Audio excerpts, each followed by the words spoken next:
नमस्कार, the UNN में आपका स्वागत है। मेरा नाम है विपिन बेबाक। पंजाब में चुनावी बिगुल बज चुका है। राजनीतिक पार्टियां जीत सुनिश्चित करने के लिए लोगों के बीच पहुंच रही हैं। चुनावी रैलियां भी जमकर की जा रही हैं।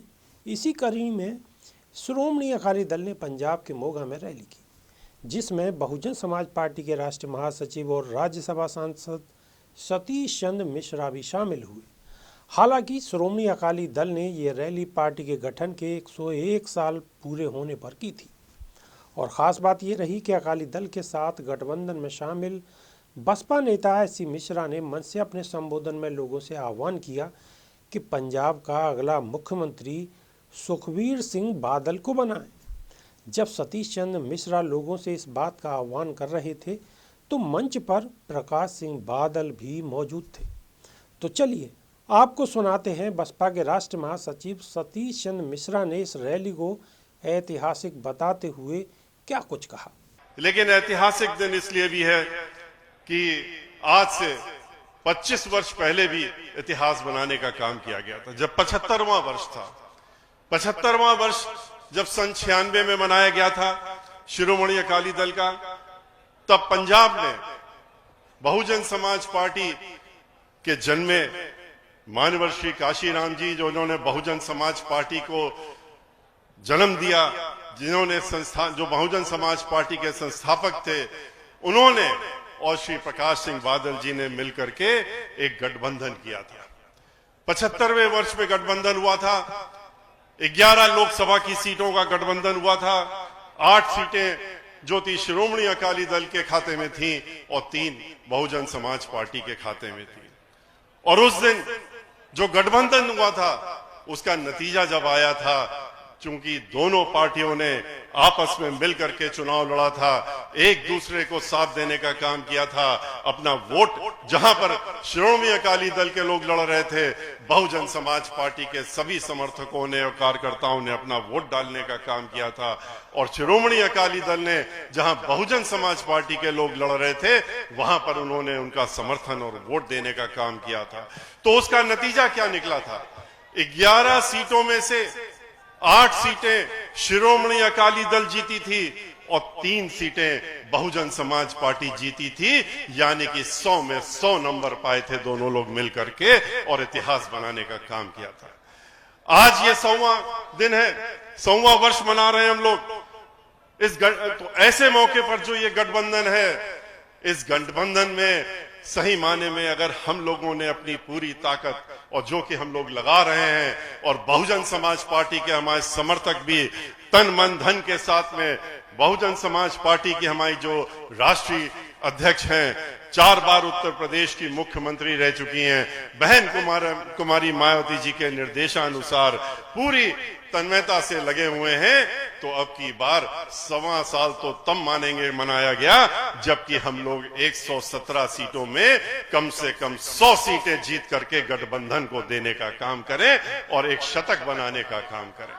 और मुझे पूरा विश्वास है कि आज जिस तरीके से उत्साह देखने को मिल रहा है, जिस तरीके से यहां पर आप लोग सुबह से बैठे हुए इकट्ठा हुए हैं, और जिस तरीके से हम लोग पिछले 30 किलोमीटर से जब आ रहे थे, देख रहे थे, लोग जितने लोग यहां पर हैं उतने ही लोग रास्ते में अभी चलते चले आ रहे हैं, पैदल आ रहे हैं, लोग आपस में, लोग अकेले चल के, साथ में चल करके, गाड़ियां छोड़ करके अपनी पैदल चल करके आ रहे हैं, क्योंकि वहां जाम लग गया है। तो इसलिए ये सब देखते हुए मैं दावे के साथ कह सकता हूं कि हम लोगों की जो ये सोच है और उम्मीद है, अब की बार 100 सीटों पर हम लोग 100 से ज्यादा सीटों पर जीत करके, और अब की बार गठबंधन की सरकार यहां पंजाब में पंजाबियों के लिए, आप सबके लिए बनाने का काम करेंगे।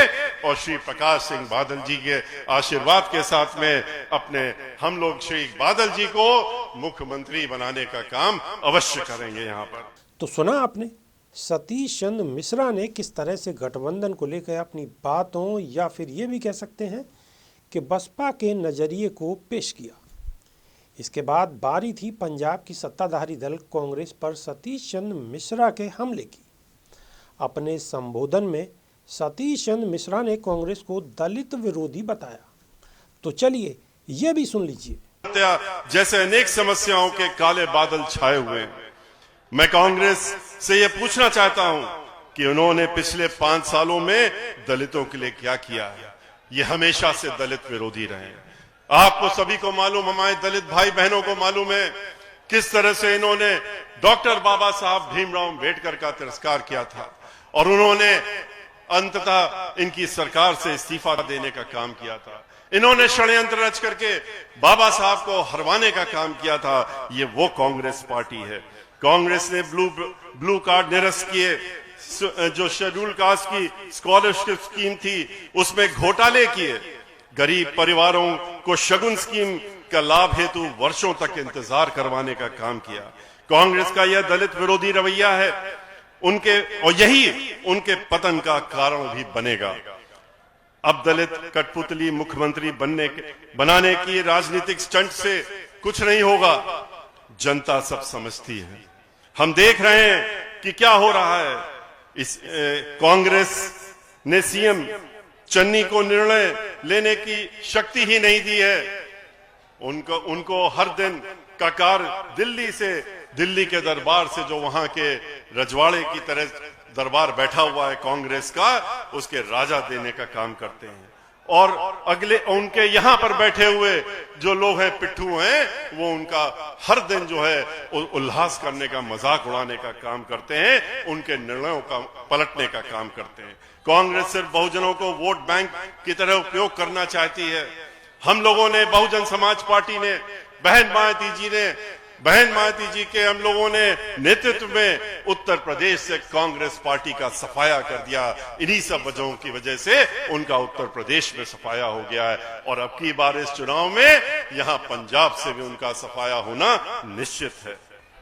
पंजाब प्रदेश अध्यक्ष सार्वजनिक रूप से सीएम चन्नी के विरुद्ध हमला बोलते रहते हैं और उनकी बेइज्जती करते रहते हैं। अगर वह कोई निर्णय भी लेते हैं तो सिद्धू जी उन्हें सार्वजनिक रूप से धमका देते हैं।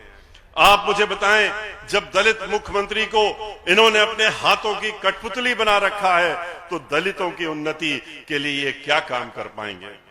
जब तक कांग्रेस की सरकार रहेगी तब तक पंजाब के सारे काम दिल्ली से ही होते रहेंगे और इनके बारे में विस्तार से हमारी पार्टी के पंजाब के अध्यक्ष श्री गरी साहब ने पहले ही बता दिया है। उनको हम दोहराना नहीं चाहेंगे। दलितों को लेकर कांग्रेस के दृष्टिकोण में ही उनका दोगलापन दिखाई देता है। सीमा तो ये भी सुन लिया आपने, सतीश चंद्र मिश्रा ने किस तरह से कांग्रेस को निशाने पर लिया। जिस तरह से पंजाब पहुंचकर सतीश चंद्र मिश्रा ने अकाली दल और बसपा गठबंधन के सहारे हुंकार भरी है, उससे इस बात की संभावना से इनकार नहीं किया जा सकता कि पंजाब में ये गठबंधन सत्ता के द्वार तक पहुंच बनाने में अब तक कामयाब रहा है। और माना जा रहा है कि जैसे जैसे चुनाव नज़दीक आते जाएंगे, इस गठबंधन का सत्ता पर काबिज